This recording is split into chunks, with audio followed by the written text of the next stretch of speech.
Some of you who have been here long enough or have been Unitarian Universalists long enough that you may have noticed that. The evolution has come about because of a deeper understanding of the varied needs within religious communities. During the years when the predominant focus was on the intellect, Unitarian Universalist congregations learned that those with different religious or spiritual needs often felt uncomfortable or just didn't join. We now know that our psychology shapes our experience of the sacred, and there are real differences in what we folks seek from faith communities. When I became a Unitarian Universalist in 1990, everyone seemed to be taking the Myers-Briggs personality inventory. How many people here have taken the Myers-Briggs? Yeah, a lot of us. And while not perfect, this tool can help us understand and honor the different ways that we look at faith and religion. One of the more interesting books on the subject is by UU Peter Tufts Richardson, entitled Four Spiritualities: Expressions of Self, Expressions of Spirit, a Psychology of Contemporary Spiritual Choice. Now, you know a UU wrote that because the title is this long. So Peter Richardson was inspired by Jung's work to look at religious life through the lens of archetypes, using Jung's understandings of the human psyche interwoven with insights from the Myers-Briggs personality inventory. Looking at human preference from this perspective offers us insight into how we might explore spiritual and religious needs that are found within our fellowship. Richardson delineates four paths or journeys of faith that are essential to create a rich and inclusive community where the full range of spiritual exploration is embraced, and also the challenges of each of those paths for our personal growth. The four spiritual paths are the path of unity, the path of devotion, the path of work, and the path of harmony. And we really only have to look at our affirmation to see those paths articulated. Love is the spirit of this church, and service is its law, the path of work. This is our great covenant, to dwell together in peace, the path of harmony, to speak the truth in love, the path of unity, and to help one another, the path of devotion. All four paths, woven together by love, balance the whole of our human spiritual experience as we live it here in this community. None of these aspects of spirituality are linked to one particular view of God or no God, the meaning of life, or what we think happens after we die. These different attitudes are found in every religious setting anywhere around the globe. The difference has less to do with theology and more to do with a person's personality. When we look at how these spiritual paths are present in our congregation, we find that our Sunday morning services, as well as our varied activities, need to speak to this diversity of personal need. For us to grow as individuals, we need to engage perspectives that are different than our own. If we only have services or activities that speak to our particular path of faith, then we both exclude people and we aren't pushed beyond our area of comfort. What's that old saying? We are here to comfort the afflicted and afflict the comfortable. Well, this is part of that. We also need to remember that each of us has aspects of every spiritual type in our being. Though each of the aspects of human personalities resides within us, we have a dominant aspect, which I like to call our home base. We have our own way of relating in the world that is most comfortable for us. As we become more self-actualized human beings, we were talking about that earlier, Elaine. Part of our life's work is to develop the other aspects of our being so that we build a greater capacity for self-expression, and we become more balanced because we sort of are in the center of all these different personality types. In this way, as we become more self-actualized, we find more balance and meaning in our lives. I've heard people sometimes say, I want to get involved in the fellowship in some way that doesn't make me feel like I'm at work. An occupational therapist may want to sing in the choir. When we come to a crossroads in life, a CPA may decide to become a massage therapist. Someone who has been completely intellectually and head-oriented may decide they want to pursue an artistic endeavor. People who have gathered material possessions may get to a place where they want to live more simply. These are examples, and they represent conversations I've had with individuals over the years. These are examples of how some people expand their capacity to live a richer, in a richer way that expresses a wider range of their being. Thankfully, our Unitarian Universalist faith teaches us and encourages us to seek out those areas in which we need to stretch ourselves outside our areas of proficiency and our comfort zone. So this morning, I'd like to introduce you to 4 members of our congregation, if y'all don't mind coming up, with very different needs in a service. Now, I've got 4 wonderful people who volunteered, because I asked them to volunteer, and I have not asked them what they perceive their spiritual path is, but I think I'm pretty much on target. And I haven't asked them what their spiritual type is. So, Elaine, would you like to tell us about yourself? Sure. With your script My script, right. that you edited? Okay, I always hate personality tests because I never seem to be categorizable. Maybe I'm balanced, maybe I'm just wishy-washy. I never can decide. But I am really inspired by stories that help me see how spiritual growth can be gleaned from acts of service. I really need reminders to be of service, that it's not just about a career or getting ahead or whatever. I really like sermons that talk about life stories and spiritual growth within those stories. And you are? I follow, she says, path of devotion.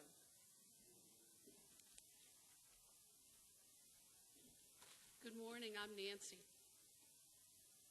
I come to UUFC in part because I'm very committed to working on social justice issues. It is so important to me that this is a welcoming congregation and a green sanctuary congregation. I come here on Sunday mornings because I want inspiration to go out into the world the next week to try to make it a better place. I get my inspiration not only from Reverend Terry and others who deliver beautiful messages from this place. I also get my inspiration from all of you who are committed to the creative engagement of our larger community outside these doors. I am the path of works.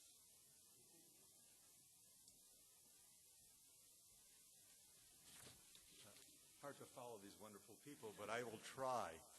I'm Doug, and I tend to be, and I strive to be, and actually I appreciate being sort of an idealist. And what are the things that I value? Well, I value what's called actualization and authenticity, just trying to be true to myself and not to sort of project different personalities with different people that I meet. So my interest in harmony, that's my catchphrase, is harmony for today, means that out of the Sunday services, what I'd really like to do is to be challenged to explore the big issues, the big pictures, rather than being sort of narrowly focused on one particular theme. And I'd like to be open to new ideas. I seek to be open to the possibilities that I hadn't considered, or to re-examine those things that I already have. And my spiritual search as such, which continues and continues, aided by not only Reverend Terry, but by everybody I meet here, is really important to me to search rather than to find the answers. And in closing, I would say, I follow the path, I try to represent the path of harmony.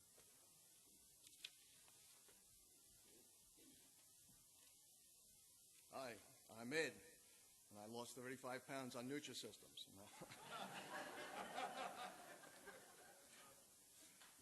I'm not a very spiritual person, okay? I'm not into rituals, prayer, or even meditation. Sorry, Coach. I enjoy coming on Sunday when there is really intellectually learning services. I want to learn about truths that are global and clear. I want to think about issues and have the minister or the lay speakers offer their perspectives and perhaps their answers to maybe some of the world's biggest questions. But most of all, I brought baggage here with me when I came. So in this process, I'd like to dissolve some of my own personal prejudices and stereotypes that I have. And I do this through the sermons, the readings, the music, the covenant and committee groups that I'm part of. Most of all, though, the interactions with you, the congregation. Thank you. And you represent Oh, shoot. the path of unity. Sorry. That's okay. Thank you. Yeah, y'all can sit down now. Thanks. So here we have 4 different people who sit among us each week with unique needs and interests. Most of us probably, hopefully, find our personal tendencies toward religious life in one of these 4 descriptions. So let's look more closely at what inspires the folks sitting around us on Sunday morning. To be continually growing, we need diversity rather than homogeneity. It would be easier if everybody thought like us, but it probably would not be as emotionally or intellectually challenging as being among this diverse community of people. So what about our personalities and paths of faith? So I want to offer a few broad strokes about each path with some stereotypes about the folks within our community who might subscribe to these. The first way, which Ed represented, favored by those in the Myers-Briggs who are thinking intuitive types, is called the path of unity. While a very common personality type among Unitarian Universalists, these people are only thought to be about 12% of the United States population. The most common trait of this type of person is a quest for understanding, seeking out great principles, as well as systematic and global thought, and in Ed's case, a few jokes now and then. These folks tend to have the worldview of modern science and a philosophic perspective. They will typically describe a strong desire for clarity in their religious development and an appreciation of a systems approach to organizations. Examples of those on the journey of unity are considered to be the Buddha, Socrates, and the great minister, Unitarian minister Theodore Parker, who wrote, "To me, human life in all its forms, individual and aggregate, is a perpetual wonder. The flora of the earth and sea is full of beauty and mystery which science seeks to understand. The fauna of the land and ocean is no less wonderful. The world which holds them both in the great universe that unfolds it on every side, are still more wonderful, complex, and attractive to the contemplative mind. These are the folks who tend to bring the data to the meetings, see ignorance as the root of all evil, are good at synthesis and the systematic big picture. The Achilles heel is that they are often quicker to see what's wrong than what is right, and sometimes can be seen by others as stubborn or negative. The kind of worship which most appeals to these members is intellectual discourse, which takes two differing perspectives and finds a way to resolve those to greater understanding.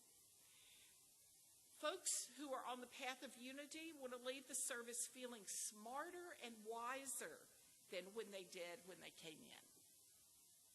On the opposite end of the spectrum is the second way, favored by feeling sensing type people, and that's the one that Elaine represented, the path of devotion. Probably 38% of the population fits here, and they are interested, or we are interested, in the here and now rather than any future possibilities. Such individuals focus on personal service rather than global vision. These folks are concrete, practical, interested in acting locally and in present time matters of the heart.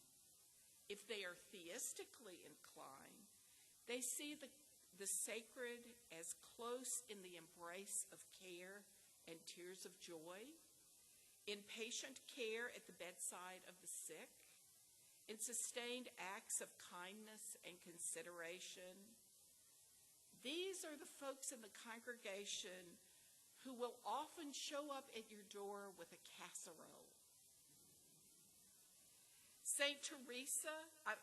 Mother Teresa, St. Francis, and Muhammad are historic examples of people who followed the path of devotion. These members prefer direct acts of service and devotion to abstract discussions of theology. They enjoy and prosper in structured settings. The spiritual quest of these folks is to follow the heart instead of the rules, and their growing edge is to discover their intuition. The kind of worship that they tend to prefer is very sensual. They love aesthetics and environment that speaks to the senses and prefer a service that incorporates teaching stories and illustrations that are guides for living. They want to leave the service feeling cared for and loved. The third way, favored by the thinking, sensing type person, probably again 38% of the population, is called the path of works, which Nancy so eloquently held up for us. These folks are reformers and the champions of social engagement with our world. This is the way I think Unitarian Universalists would like to believe that they are, but the reality is that this aspect of our movement has been waning for the last 100 years. These folks aren't so interested in talking about a problem or figuring out an answer or feeling the pain. They want to roll up their shirt sleeves and get to work fixing it. These folks are doers, producers who gain their identity through work. They value commitment, loyalty, order, fairness, justice, and responsibility. These folks are found on social action committees. Examples are Moses and Confucius, who are both willing to administer. They find value in doing their duty, being a steward or caretaker of their congregation, their community, their country, and their world. Their spiritual challenge is to learn that there is more to life than work, more to life than meeting obligations and managing everyone's life. Reverend Richardson found these words from the Greek philosopher Epictetus.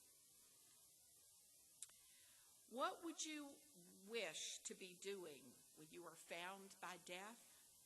I, for my part, would wish to be found doing something that is beneficent, suitable to the general interest.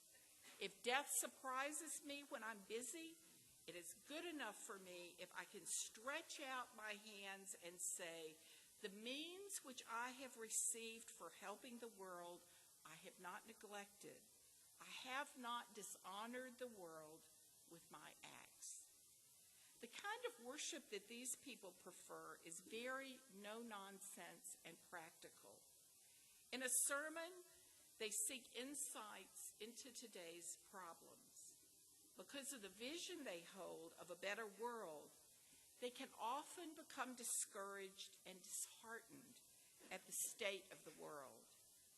They want to leave the service energized to go out and make a difference. The last way, favored by feeling intuitive people, is called the path of harmony. Now, one of the interesting things about this path is that while only about 12% of the population are thought to be part of this group, it's believed that 44% of American clergy are this personality type. Dillman, do you know which type you are? You too, huh?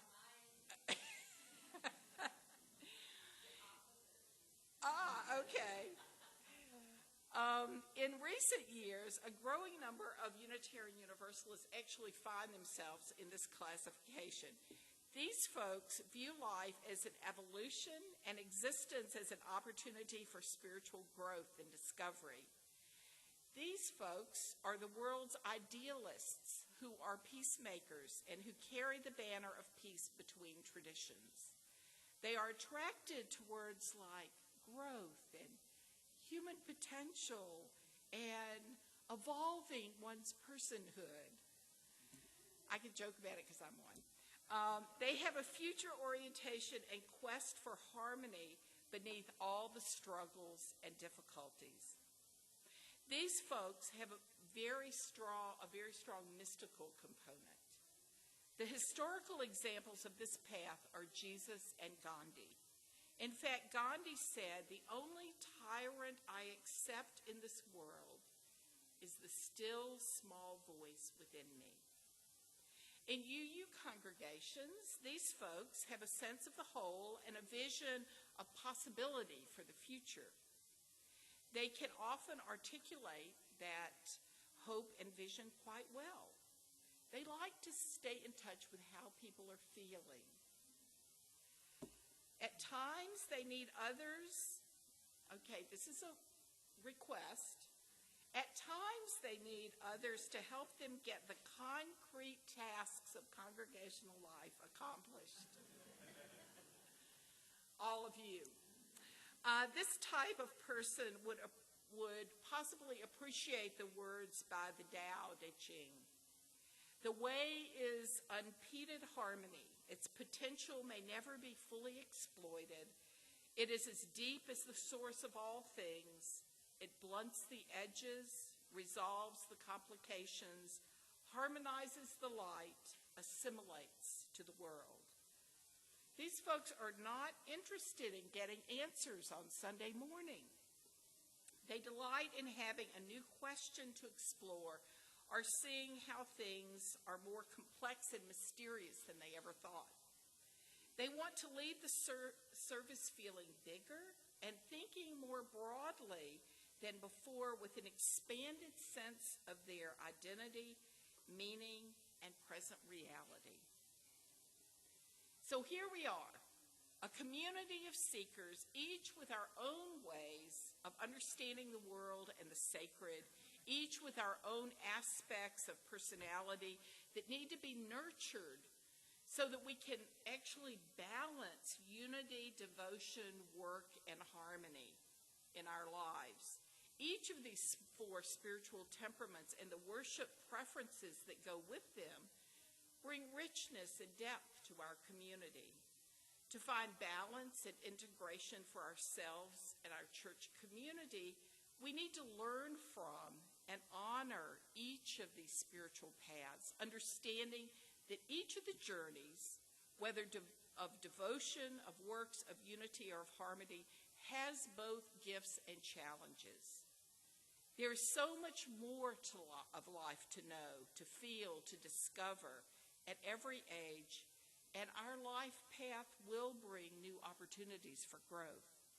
So as we honor and respect those with different needs and perspectives, may we understand the potential for deepening our lives when we allow ourselves to be nurtured by the life we share in this fellowship. So may we keep our hearts open to those whose personalities are different, whose questions are different, whose worship styles are different. Together, we build a community that seeks always to honor and enrich the lives of those who enter whatever path they choose for themselves that brings them health and wisdom and beauty. So let us hold as essential our care for one another, our search for truth, our common values, and our commitment to build a better world. I invite us to rise in body or spirit as we sing our